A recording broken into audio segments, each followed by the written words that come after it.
all the men we can muster. Raise the tenants. Tell them what's happened. Buckley. Yes, sir. You take charge. Organize the men into groups and get the search started. Yes, sir. Well, get a move on them. Come on now, come on. You over the squire said. Let's get on with it. I will start with Pont Lane, down to Roman's Meadow. Hold your hands up, lads. None of the trouble.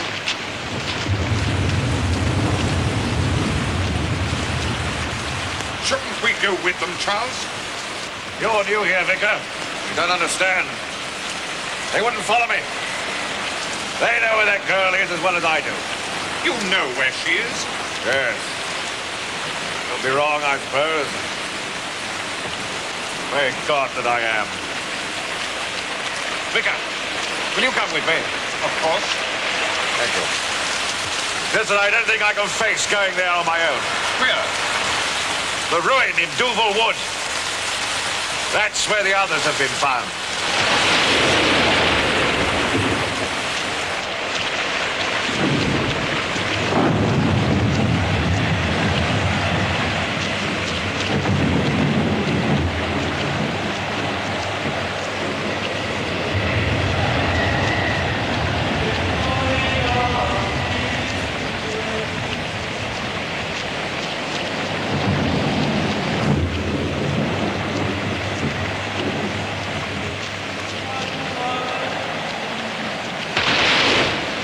Listen! Did you hear it? Sounded like voices. There. Probably just the wind. No! It is voices! Come on!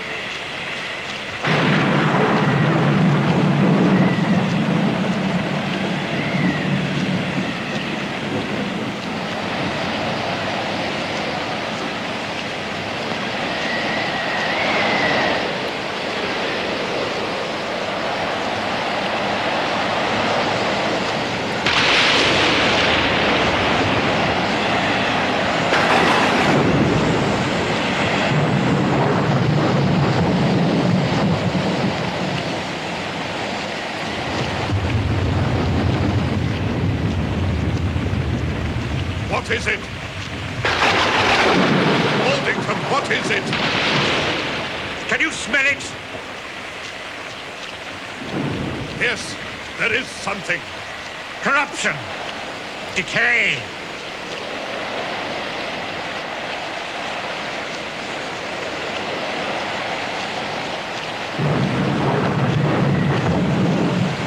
We'll find her over there.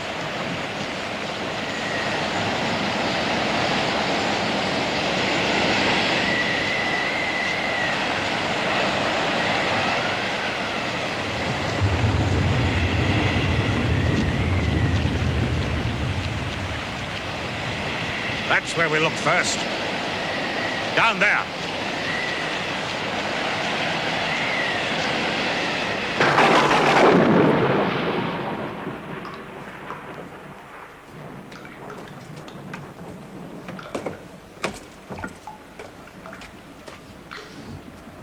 The smell.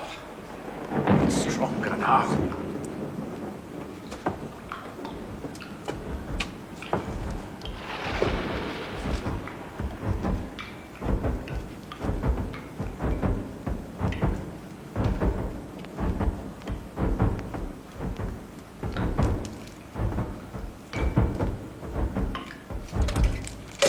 What's that? My lantern. What?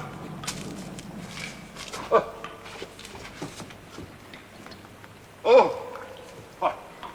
Aldington. What? Over here. Bring a light quickly.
the noise we shall hear when he called us. Am I right, Thomas? Yes, sir. Caleb! Sir? Be very sure that none of those wires touch a metal part of the window. Oh, they're all clear, sir. Connections, Thomas. You sure you've got them in the right sequence? Yes, sir, they're all linked in the order shown in your diagram. I have just 2 more fastenings to make. Excellent. Now then, we have just less than 2 minutes before Mr. Lenham at the station calls us up.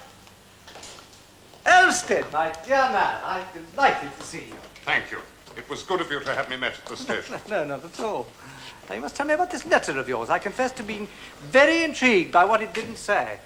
It concerns things about which I found it difficult to write. Caleb, you must be careful of the stair rods now. No, it mustn't touch at any point, all there. Could we talk? It is most urgent. Now? I would appreciate it. 40 seconds, Doctor.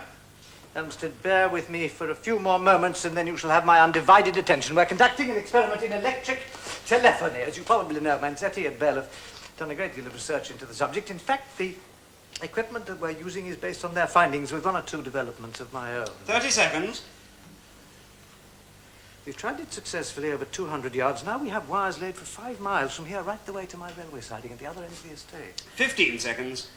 If you have any influence with your chief executive, a little divine assistance would not come amiss. 5, 4, 3, 2, 1, now.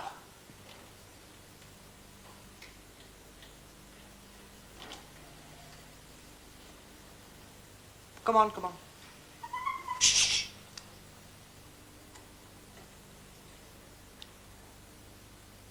Caleb, are you standing on a wire? No, sir.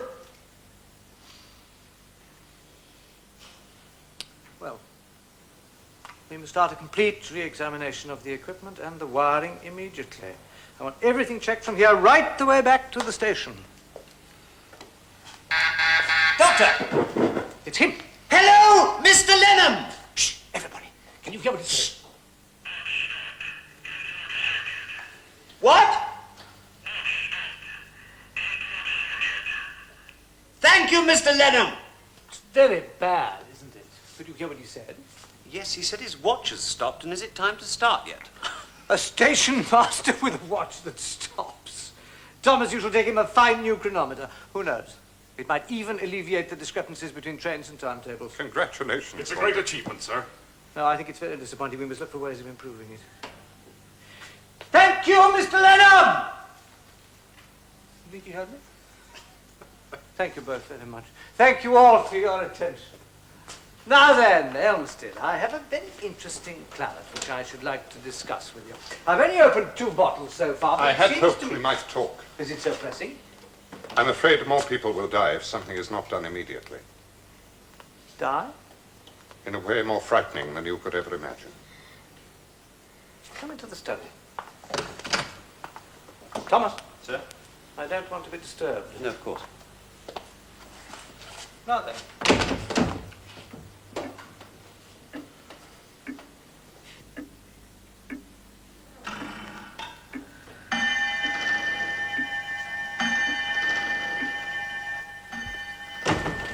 They're still talking, Thomas. Yes. Now, they've eaten nothing. The reverend gentleman must be telling a rare tale to keep the doctor from his foot. He's appeared only twice to find reference books from the library. He seemed somewhat excited. What'll it be this time, I wonder? I don't know. But you can wager it will be something that neither science nor logic can explain. No doubt he'll inform us in his own good time. You think he'll need me again tonight? I shouldn't think so, Caleb. I should go to bed if I were you. Good night, Thomas. Good night. Thomas! Sir. We shall be leaving as soon as possible. This is our destination, Bordington. Now, I want you to find the nearest railway station and make all the necessary arrangements with the line concerned. Yes, at once. I want the Tsar made ready to leave at 8 o'clock tomorrow morning. So, Caleb, you must ride to Mr. Lenham at the station at... No. No need to ride anywhere. We'll use our new toy. Shout to Lenham at the station, Thomas. Yes, sir.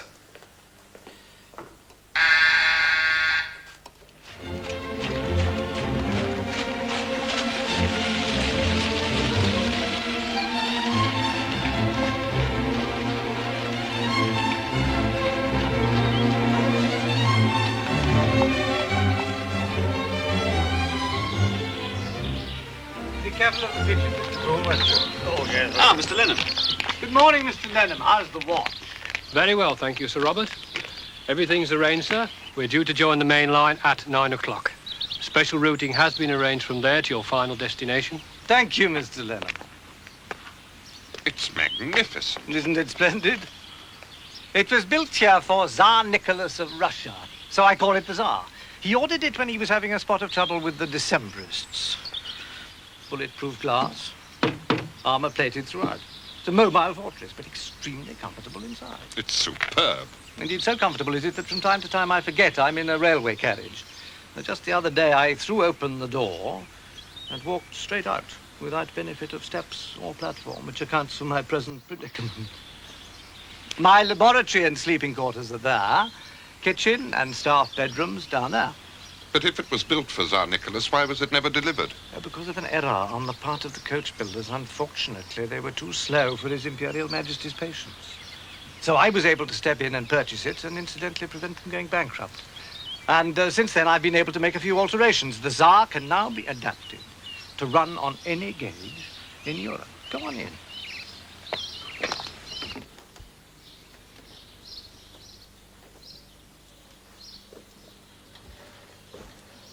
Do you like it? I gather it's given rise to certain comments from Sandringham. You got the map, Thomas? Yes, sir, it's in my case. Oh, good. I see they've installed Cosmo already. He always travels with us. Have you been introduced? Good afternoon, Cosmo. What a good, wise, excellent bird you are. Make yourselves comfortable, gentlemen.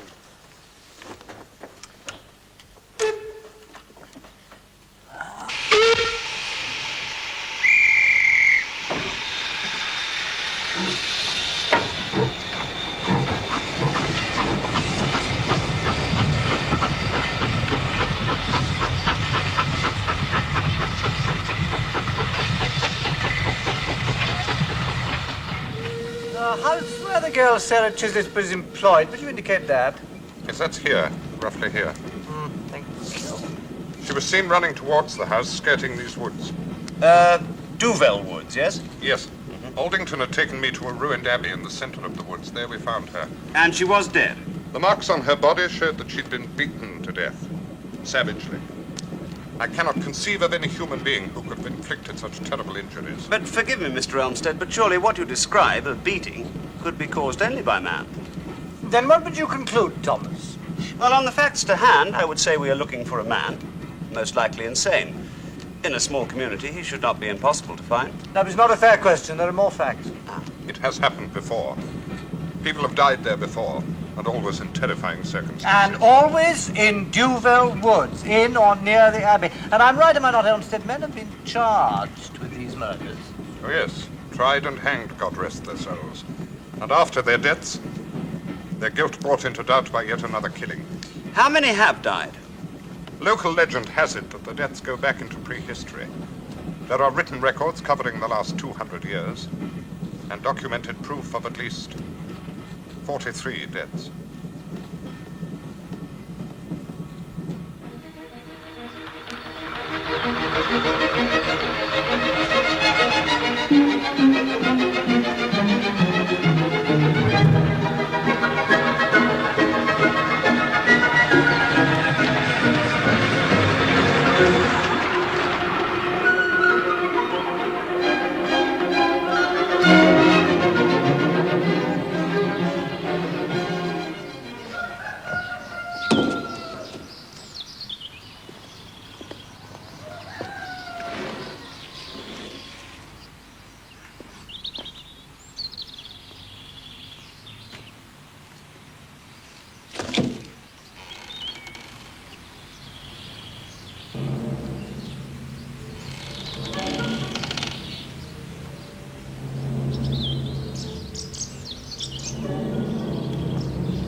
What's she doing here, Sturry?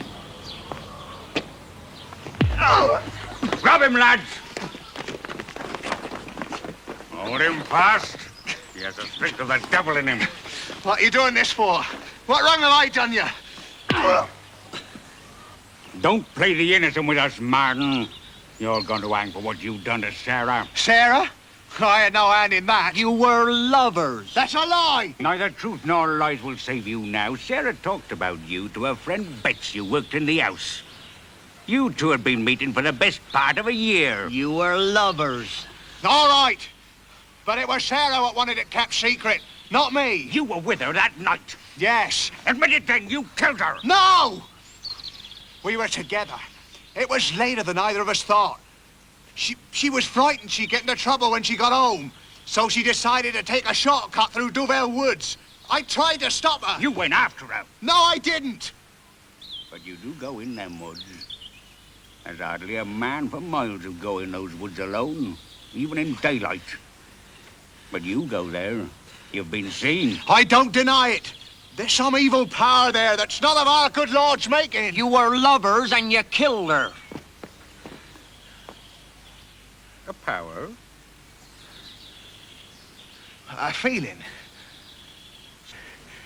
Sarah was beaten, lashed to death. A feeling can't do that. If there is some power there, then it needs muscle and sinews to do its work. Flesh and blood. Your flesh and blood, Seth Martin. That evil is inside you. It has possessed you. It killed Sarah, but through you, your hands tore the life from her body, and you're gonna pay for it. Ah! Ah!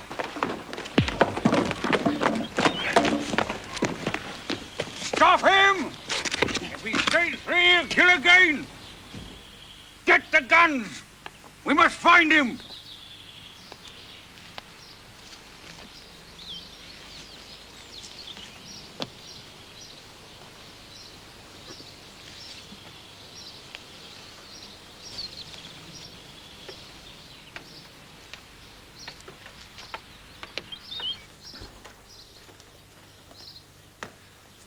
May I now introduce Mr. Charles Aldington, Mr. Thomas Wingham, Mr. Caleb Selly. How do you do? How do you do? How do you do, sir? How do you do? Where is Sir Robert? He's changing at the moment. Perhaps you care to go through? Excuse me, I'll just tell him you're here. Thank you. Do sit down, Mr. Orrington. Thank you. Would you take a glass of Madeira with us? That's kind, thank you. Elmsted has told me something of Sir Robert's activities, Mr. Wingham. I must say I count myself fortunate that he's taken an interest in this matter. Well, you see, Mr. Orrington, he cannot resist the inexplicable. Almost any happening qualifies for his interest so long as it is out of the ordinary. He's a man of insatiable curiosity. Well, he'll find more than enough to satisfy himself here. And you two gentlemen share his interests? Oh, very much. As laymen. Oh, I see. Oh, you're not scientists. No, sir. Now, I'm his valet. Secretary, jack of all trades. Oh. And you, sir? I am Sir Robert's gamekeeper, sir. Yes, sir, we are his servants. Oh, I'm sorry. I was under the impression you were his companions, his friends. Oh, that above all, sir. One point, sir, if you will forgive me. He dislikes being addressed as Sir Robert. No, he prefers the title he earned. Doctor. After all, he does have the highest scientific qualifications in the country. Another glass of Madeira, sir. Thank you. May I now present Mr. Charles Aldington, Dr. Sir Robert Baldick. I'm delighted to meet you, Aldington. Your servant, Sir Robert. My friend's been looking after you. Yes, thank you. Yes. I've got a great many questions I should like to put to you. May I say how grateful I am to you for your interest in this matter? No, not in the very least. Aldington, I imagine that the parish records are housed in the church, am I right? That is correct, yes. Excellent. And Mr. Wingham, among many other accomplishments, is a skilled researcher. But I'm certain if you were to accompany him, your local knowledge would be invaluable. Of course, yes. I'm afraid that most of the early records are in Latin, but I can translate a word here and there. Oh, that's quite all right. I do have a slight knowledge of the language. Nonsense, Thomas. You're a first-rate Latinist. Now, I suggest we all meet here later and compare our results. Yes, may I inquire what your plans are? Yes, of course. Caleb and I will accompany Elmsted to the Abbey. But it'll be dark soon. As I understand, the place we're to visit is underground, so light or dark makes no difference. But surely you won't go back into that place? I must. And my bishop has given me permission to conduct a ceremony of exorcism. Frankly, I think it will be ineffective. I once witnessed an exorcism to rid a house of a poltergeist. What is that? A poltergeist is a noisy, unfriendly spirit. This one was given to throwing heavy objects. And did the exorcism work? No, it's just my point. You see, before the ceremony could take effect, one of the heavy objects, in this case, unfortunately, a full decanter of port, rendered the reverend gentleman insensible. So do, pray, be careful. Shall we start, gentlemen? There is one further development I think I should acquaint you with. Yeah. The local people are convinced that a man called Seth Marden is responsible for this murder. Now, why do they think that? Well, they believe that he has been possessed of an evil spirit, that his mind and body is now the instrument of whatever power there is in the Abbey. The men are out hunting for him now. The judgment of mobs is notoriously unsound. I only hope we can resolve this matter before the poor fellow is caught. Come along. Other side, I think, sir. What?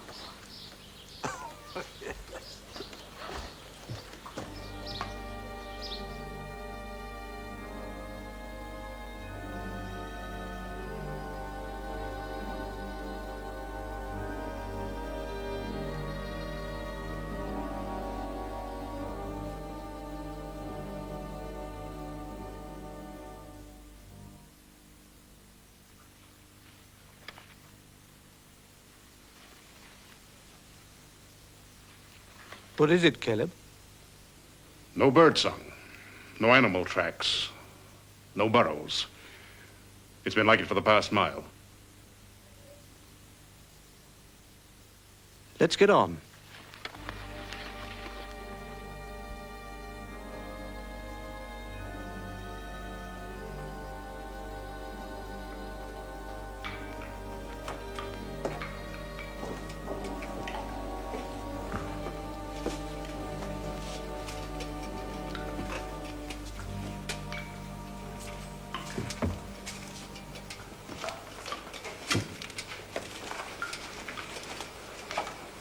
No trace of the odor you spoke of, Elmsted. Just must and down. Oh, you'll know it if it comes again. It was like a physical presence in the place. Where was the girl's body? There. Caleb.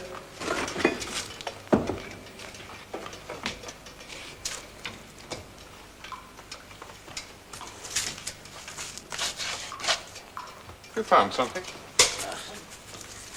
Marks cut into the stone. Can you understand their meaning? Nope. They look to me like runic signs, possibly used in witchcraft. I'll make a copy of them later. I might find something similar in the reference books. Hey, Doctor, what do you make of this? Get a bar, Caleb. Let's have it up.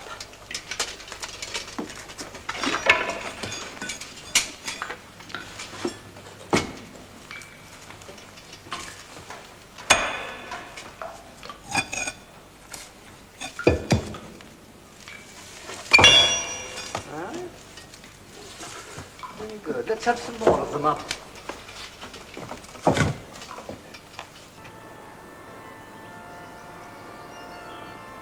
It seems there were earlier buildings on the site of the Abbey. Yes. The Abbey was built about 700 years ago. Yes, well, there's a reference here, not dated, but very early to judge by the language. It was the express wish of the highest church authority that a holy place should be established on the place of sacrifice. Sacrifice? The ground is to be thrice sanctified, and an order of holy men is to be founded. Within its walls, a shrine must be built into which never will come night. What does that mean exactly? Well, simply that a candle, some form of light, should be kept burning at all times. You see, our ancestors had a great fear of the powers of darkness. Incidentally, it's interesting that the early references to the place you call Duval Woods, the D is missing. A local accent must have added the D. The actual word is Uval. Oval? No, Uval. Does that mean anything? Yes. It's the Middle English word for evil.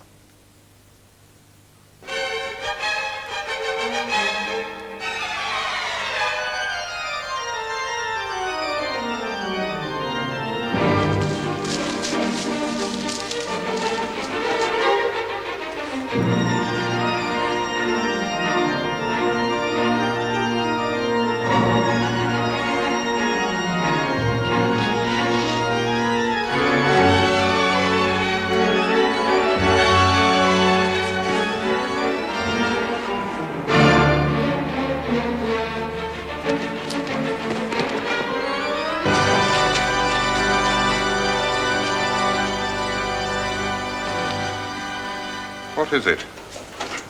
It's a piece of skull bone, which I take to be human, with a flint embedded in it. Can you guess at its age? Not by the skull, no. The flint is plainly very primitive, Paleolithic. You see how it's been worked into a cutting edge? I'm afraid this poor fellow came to a violent end. Perhaps he was conducting an exorcism. Well, we found this much too close to the surface for its age. All this has been disturbed before.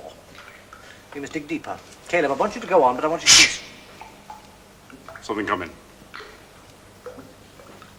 Closer now.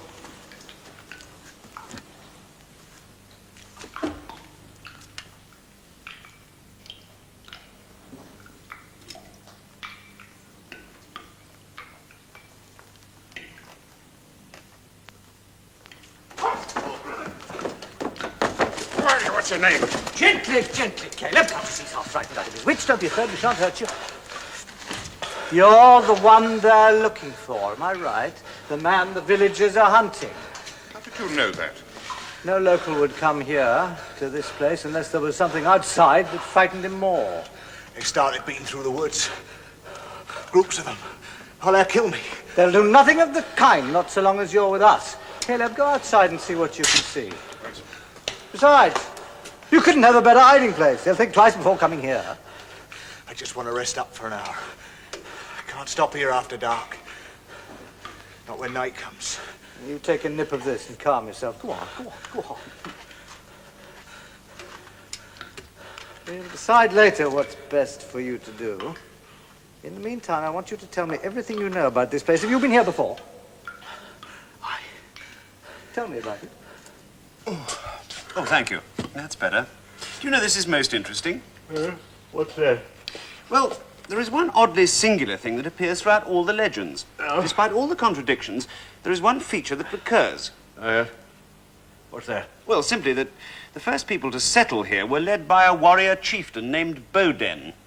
His name appears almost godlike in the legends. Is that important? Well, not in itself, but listen to this. And though his people feared Baldick, they feared more to follow him, for it was his plan to enter the forbidden lands and claim them for his own. And he went to this place of dread where no man had entered before, and made it his land. And he slew many in a great sacrifice to evil gods who lived there. Sacrifice. Now you find a reference to sacrifice earlier. Listen to the end of it. Here. And Baldick's people stayed, but the evil was never driven from the place.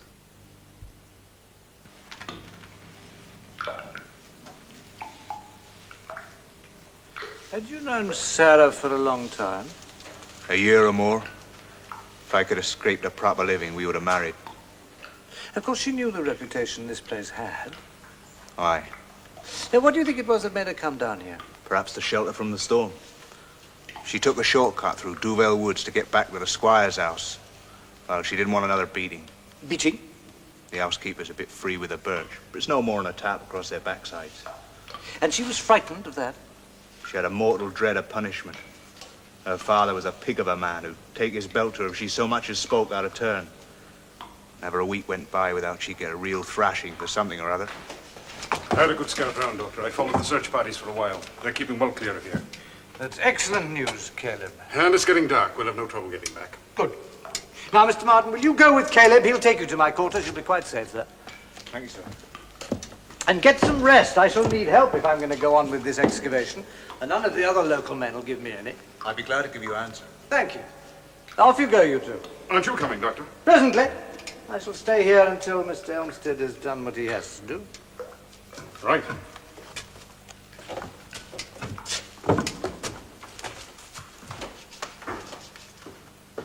We could learn a great deal here about ourselves. I should like to arrange a really well-organized dig.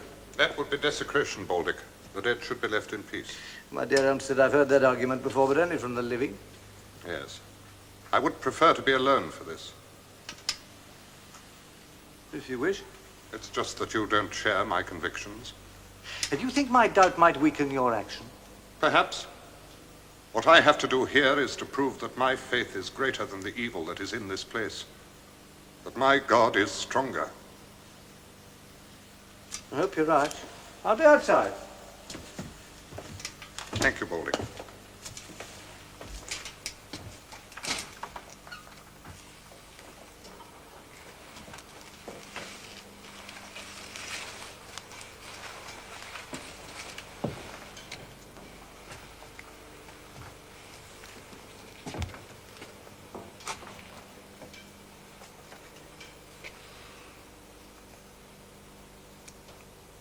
Our Father, who art in heaven, hallowed be thy name. Thy kingdom come, thy will be done, on earth as it is in heaven.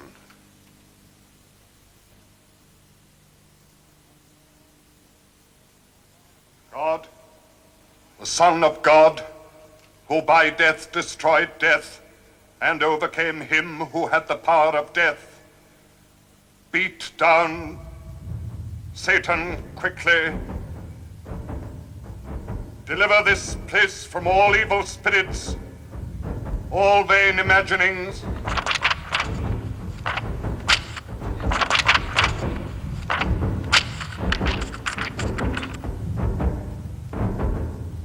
Projections and phantasms, and all deceits of the evil one, and bid them harm no one, but depart.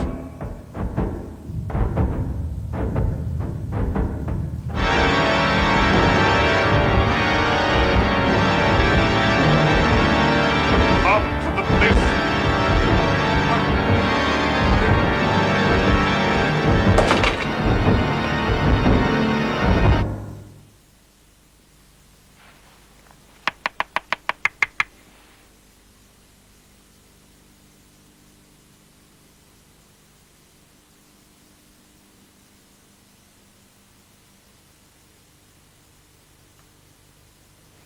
Downstairs.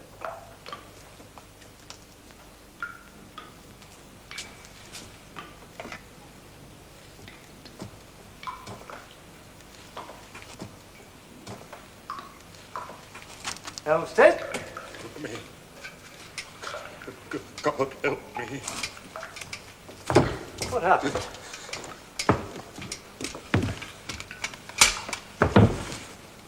What happened with your man?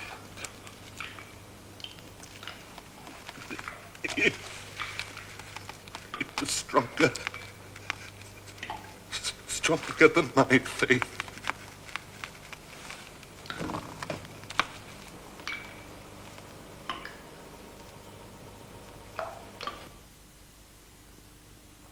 He's sleeping. I've given him a draft. Will he be all right, Doctor? No. Sit down, Martin. Oh, he's a strong, healthy man. He's deeply shocked. He'll recover from that. I'm not so certain that he'll get over what he's found out about himself. Lack of courage, you mean? No. He didn't lack courage. He'd been to that place before. He'd been through one terrifying experience that didn't stop him going back. Well, what then?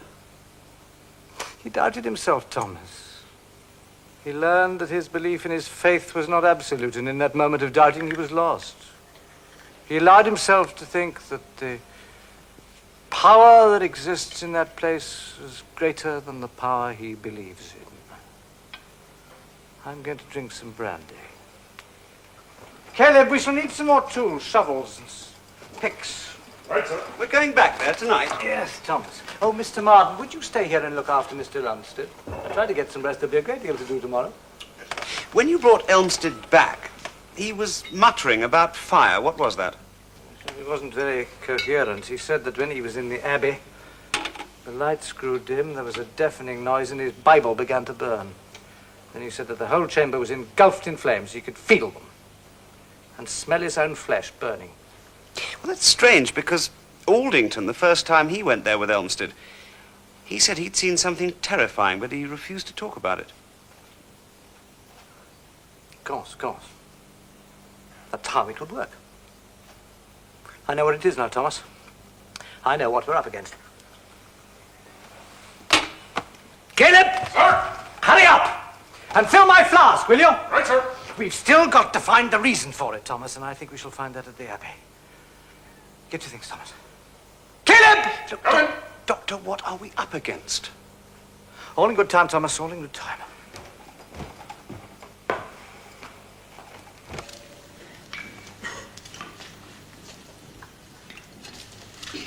Do you know, we're no better than vandals digging like navvies. We should be taking the soil out inch by inch and sifting every ounce of it. How deep do you want us to go, Doctor? I don't know, Caleb. Maybe 10 million years deep.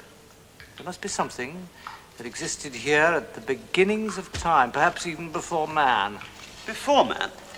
But surely there was nothing before man. All our teachings, all our researches have proved that. You wait, Thomas. There are new theories coming, new ideas that will change the face of the world. Take a little rest. Yeah. Oh, thank you. Did you get any feeling about this place, Thomas? Yes, I don't like it. You afraid? Yes. Yes, I am. What of? I don't know, simply that I feel uneasy. I don't know why. What about you, Caleb? It'd be all right if I could see something. That's just it, isn't it? Not knowing is the very nature of fear. And there is fear here. Mark you, we were preconditioned. We were told the experiences of the others. And I, for one, expected to be frightened. Good, Thomas, good. Now you're beginning to understand what we're up against. Am I? Wish I thought so. Let me tell you something about fear. In one of the attics, that Baldick Park is an old cupboard, not very large, hasn't been used for years. When I was a child, 5 or 6, I used to play up in those attics, very often with a cousin of mine, Francis.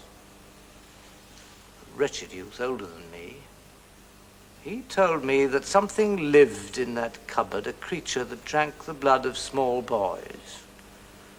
And over the weeks he elaborated his story with lurid detail until in the end I was unable to look at that cupboard without shaking. Then he played his masterstroke. What, he dared you to go into the cupboard? Yes, he prodded me, goaded me, called me a coward, and eventually I went inside. Thomas, it was full of cobwebs. Then Francis slammed the door and locked it. Then I knew what terror really was, blind, screaming terror. I could feel the cobwebs all over me. I clawed at them. They were in my hair, in my eyes. Unreasoning, hysterical fear, and all this in a perfectly ordinary empty cupboard. And will you believe it, even now I avoid going up to that attic. And the very touch of cobwebs is loathsome to me. I have a desperate horror of them. And do you believe that that is what is in this place? A memory of evil, a remembrance of fear? Yes, an accumulation of terror that has festered in men's minds for all of time and has given this place a real power of evil. It is here. All around us. Well, then there was something here that started that fear. That's what I want to find out. Well, then we better get back to our digging. Doctor, bring a light. Yeah. Starting to move.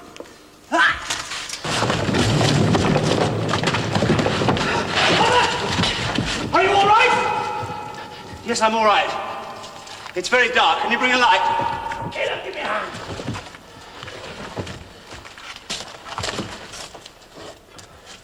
Right. Give me that lamp. All right. Are you all right? Yes, I'm all right. Ooh.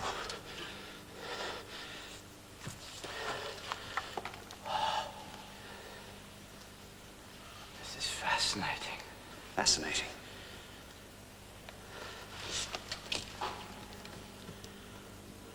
Can you sense it, Thomas? Oh, yes, there's a force here. A power. Do you believe in evil, Thomas? Yes, I do. This is evil at its most absolute. But we must go on. We must go deeper. We can't go on our own, not without help. No. Caleb shall find some long bars, and we'll go back to the Tsar and fetch the others.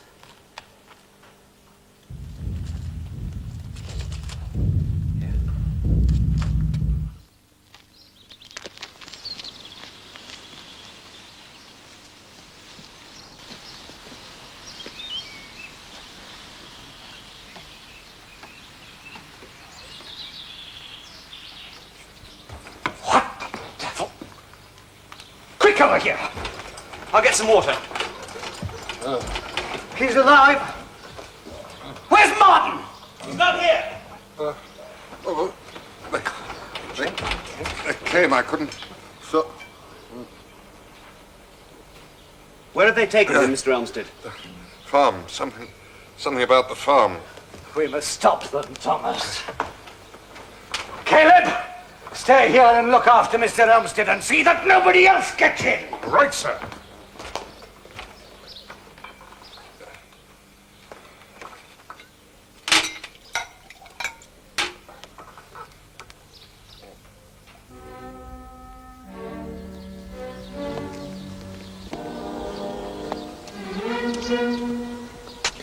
Quickly, Thomas.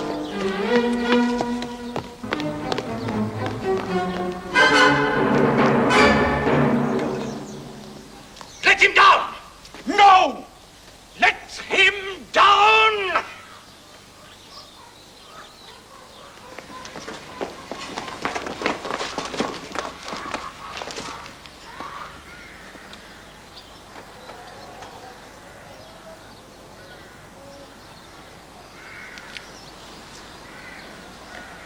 Get out of here. Get out for your lives.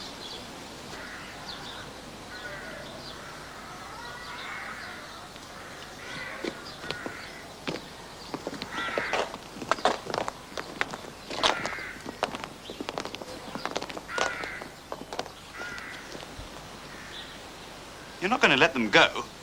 You'll turn them over to the authorities. There'll be no more killing here, judicial or otherwise. They took a life because their minds have been infected by the same evil that killed the girl, and I suppose all the others before her. Like fear, evil is contagious. Is there any tar oil in the Tsar? Yes. I shall take it to the Abbey. Why? They're fighting a primeval force. The primitive peoples knew it, and they drove it out with fire.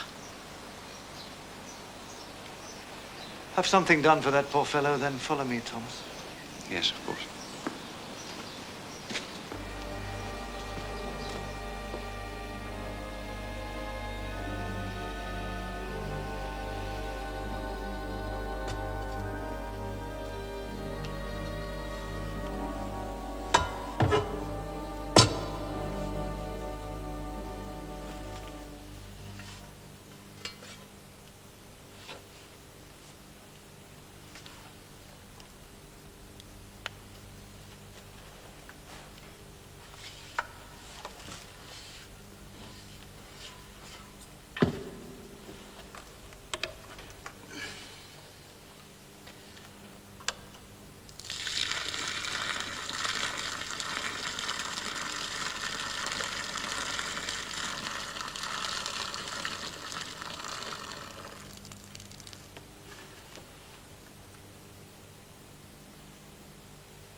Oh, no. No, no. No.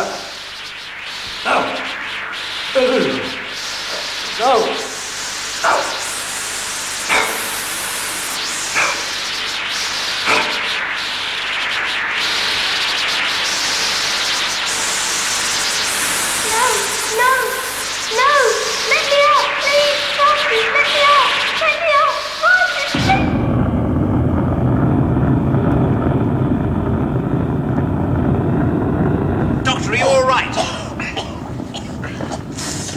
So, I almost failed, Thomas. I started to believe in it, and then... Cobwebs! Cobwebs?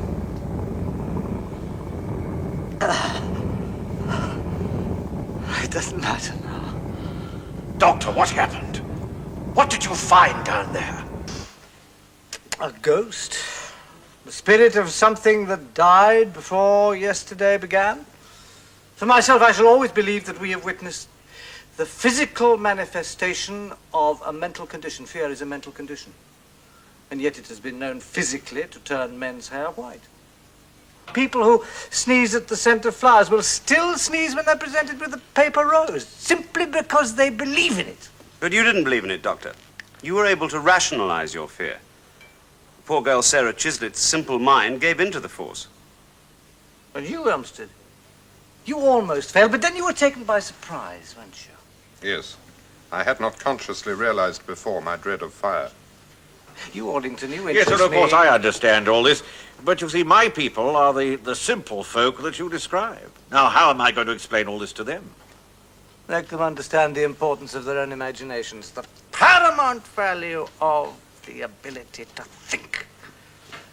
When we lose that, we lose ourselves. We're ready to move, sir. Very well, Caleb. Doctor, I can never thank you enough for all you've done No, for no, us. no, no, no. It is I who thank you for a unique experience. Mr. Wigham. Thank you, Lord. Mr. Olmsted. Thank Sir. Goodbye. Goodbye. What's that? I don't know, Thomas. It was in the soil at the lowest level of our excavations. So that must put its date at millions of years ago. Man-made? Man? Perhaps. May I see? It opened, Thomas.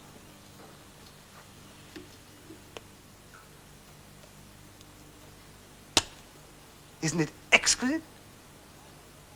It's partly of a metal that I don't know and other substances I don't understand. I can't even guess at its use or how it came to be there. Something from the past or the future.